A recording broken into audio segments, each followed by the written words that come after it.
Since 1994, the Bill and Melinda Gates Foundation has funded global health and development initiatives and education programs in the United States.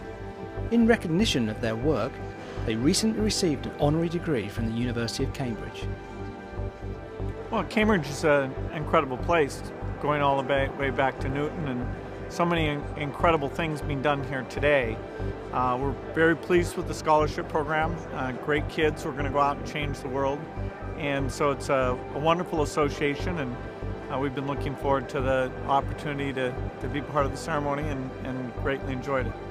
During the day, they took time out to visit and talk to the students of the Gates Cambridge Scholarship.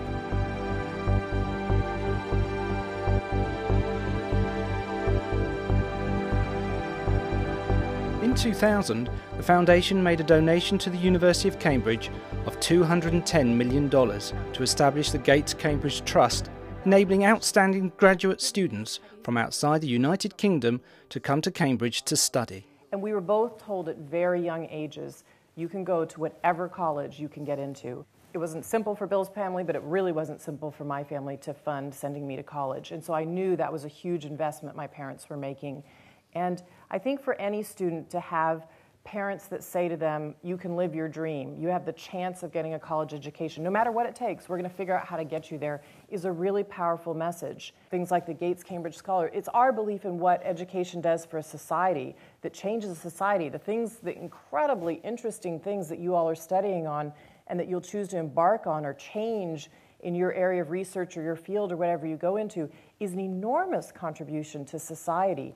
And so it's one of the reasons that we're interested in giving scholarships broadly, but particularly giving scholarships to an institution like this because of the types of things that you all will study and change the world. Yeah, there clearly are examples where people who've gotten opportunities are able to more than pay back that. You know, Nelson Mandela got in a very elite education, and yet, you know, if you say, why was there a peaceful transition in that country, it's because he had great opportunities, and he's a very, very special person. And so what you want is a scholarship that selects people who care about broad issues, that have great impact, and, you know, that gives you a chance that they're special in terms of the kind of leadership or insight that they can provide. The foundation is controlled by its three trustees, Bill Gates, Melinda Gates and Warren Buffett, from its base in Seattle, Washington. The largest philanthropic foundation in the world, the foundation has awarded grants worth almost $9 billion. We don't want a foundation that lives on in perpetuity. We feel like the resources that have been amassed because of Microsoft should go back to today's society's problems. The belief that, you know, we've chosen what areas we want to go into, and that the problems of today's society are things that we can hopefully affect. The resources that we've had that will go to the foundation will be given away within 50 years after the last of us passes away. And I don't know, if we do a really good job in our lifetime, it could end up being even sooner than that. I mean, we have a lot of ambitions and things that we really want to see happen. Well, one thing to understand about Warren, though, is that he does not plan to die. And you know how you're supposed to have a note in your desk that, you know, when you die, they go and they pull it out and it says what to do. And Warren's got that note and it says, check my pulse. Bill and Melinda began the foundation on the premise that all lives are of equal value and that wherever you live in the world, you should have an equal chance at life. We now have three large areas that we focus in. Global health, which is all the work we do in the developing countries around diseases like AIDS, tuberculosis, malaria, maternal issues, child issues. We have another group called Global Development that really surrounds that work, that says, how do you help people lift themselves up economically, whether that's taking the green revolution from Asia to Africa, or whether that's helping people with microfinances so they can do more savings. So that Global Development group, their work sort of surrounds our global health work. And then we have a third group that's focused really in the US. We said, what is the greatest inequity in the United States? And that is an incredible education.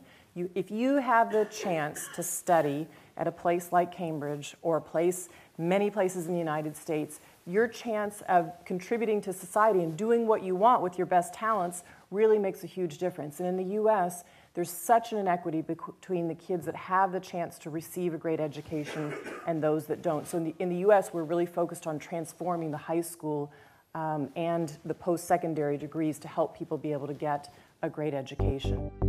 Although the fund controlled by the Gates is worth over $35 billion, they are realistic about what these limited resources can achieve. We specifically don't work on things like cancer, or we don't work today on climate change, and not at all because we don't think they're important. We think they're incredibly important topics. But we did have to say to ourselves, what is it that we think our resources can do, and where do we think we can have the right amount of focus that we could actually make change? The capitalistic markets do work for a lot of things, and we essentially have to both piggyback what those things where they work and focus on the areas where they don't work. And the biggest area they don't work is in the needs of the poor. That is the voice of the poor in terms of saying to society, put your scientists on malaria. That voice, because it's multiplied by dollars, isn't heard. And so we can step in and say, no, that's inappropriate, knowing that if you cure malaria, then actually some pretty fantastic things happen. Not only do you save those lives, but also you get much better health, you get better productivity, better learning, and actually population growth starts to go down. So any problem you care about, environmental type problem, getting the peak population to be lower is a very key thing. Focusing the resources on primary care provision can make a huge difference to a given population. Most people in Africa will live and die without ever meeting a doctor.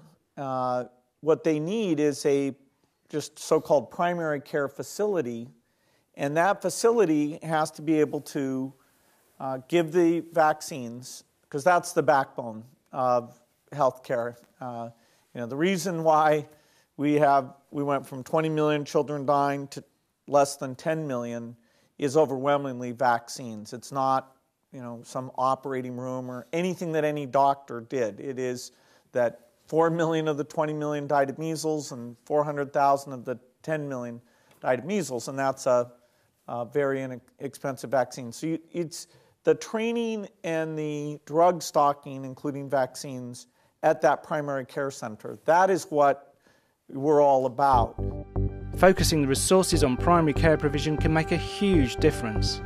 Most of the grants we tried to build in impact assessments right from the get-go, and some are much easier to do than others. But also, again, it does come back a bit to leadership. We are saying to ourselves on some of these, we're willing to try some things and take the risk, and we may not get exactly the impact we thought, but we have to decide whether we're going to keep investing if we think we're going in the right direction. And those are decisions that we make together very much.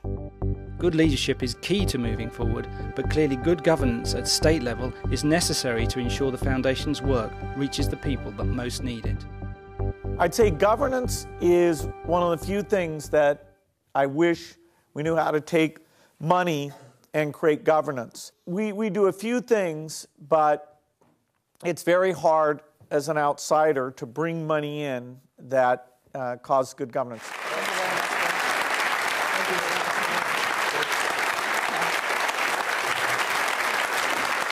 Today was really special, and the first years I heard several of them saying, oh, so how was it last year when you got to meet him? I was like, no, this didn't happen last year. This is fantastic. This hasn't happened yet. Well, I must say it was like a dream come true because I work in computer science and he's like the person you want to meet on computer science. Bill and Melinda spoke very eloquently about what they're doing with the foundation.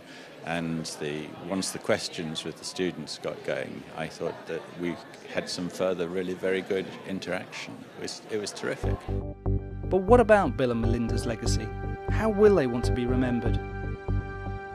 Well, we don't really care if we're remembered, but there's a lot of diseases that we've put resources behind eliminating, and there are great scientists working on that. And I'd love it if malaria and TB and AIDS, among others, could be eliminated partly as a result of the work that we're backing. We're really looking for you all to go out in the world and figure out what you want to do in your areas of expertise. And that's why we didn't specifically say we're only going to fund people who are doing tuberculosis or malaria research in these scholarships. We did want it to be broader because you may come upon something in zoology that isn't something that we do that we necessarily had thought of or focused on. The ideal is that this group is more focused on knowing the problems of the poor, both learning about it and getting out to experience it. And that, then your whole life, your talents, whether it's convincing a rich world government to do the right thing, or convincing a corporation to do the right thing, or how you give money or do things part-time, that you are a force for equity. The one thing that has been definitely redefined or reaffirmed for myself is that the notion that people should just, if they want to, and if they have the inkling to do something, they should just do it. What really matters is you have that inner will to contribute to society, and while doing what you really like. I think that is the best of all worlds. It helps me focus a bit as to what I intend to do in the future. It's, giving back to the society and concentrating on such issues in my own little way. Given my area of research an interest, I intend to focus more on it and see how best I can give back to society in that respect, following on from what we've talked about today. I was actually just talking to Melinda personally just right now, and it was wonderful to actually be able to say thank you and just shake her hand and just be able to one-on-one tell her what I'm doing and just have her say, that's fantastic, keep doing it. It was wonderful.